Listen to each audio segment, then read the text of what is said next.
സെക്കൻഡുകൾക്കുള്ളിൽ ഇവിടുത്തെ ചാനലുകാർ രമേശ് ചെന്നിത്തലയെ കാണുന്നു. രമേശ് ചെന്നിത്തല പറഞ്ഞു, RSSകാർ പറഞ്ഞിരിക്കുകയല്ലേ, പിന്നെ അതിനപ്പുറം പിന്നെ നമ്മൾ പറയണ്ടേ എന്ന് പറഞ്ഞു. രമേശ് ചെന്നിത്തല ആവേശത്തോടെ പറഞ്ഞു, സ്ത്രീകളെ കയറ്റാം, അത് വലിയ ചരിത്രപരമായ വിധിയാണെന്ന് പറഞ്ഞു. ആ സമയത്ത് കടകംപള്ളി സുരേന്ദ്രനായിരുന്നു മുഖ്യമന്ത്രി. ആ സമയത്ത് ആ കാലയളവിൽ ദേവസ്വം മന്ത്രി, മുഖ്യമന്ത്രി പിണറായി വിജയൻ വിദേശത്താണ്, അമേരിക്കയിലാണ്. ഇനിയാണ് അടുത്ത ഫ്ലാഷ് ബാക്ക്. അമേരിക്കയിലെ ഒരു ഹോട്ടലിൽ ഒരു പവർ പോയിന്റ് പ്രസന്റേഷൻ നടക്കുന്നു.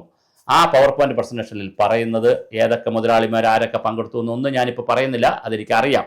പക്ഷേ പങ്കെടുത്ത അവിടെ നടന്ന ചർച്ചയിൽ ഞാൻ പറഞ്ഞു കേട്ടതറിയാം, പല പേരുകളും എനിക്കറിയാം.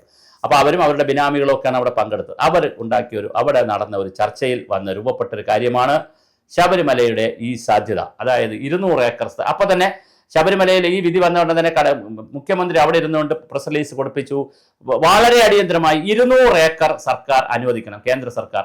ഇവിടെ 30 ഏക്കർ പണ്ട് ഹെലിപ്പാഡിന് അനുവദിക്കാത്തതുകൊണ്ട് ഇന്ദിരാഗാന്ധിക്ക് വരാൻ പറ്റാത്ത സ്ഥലമാണ്.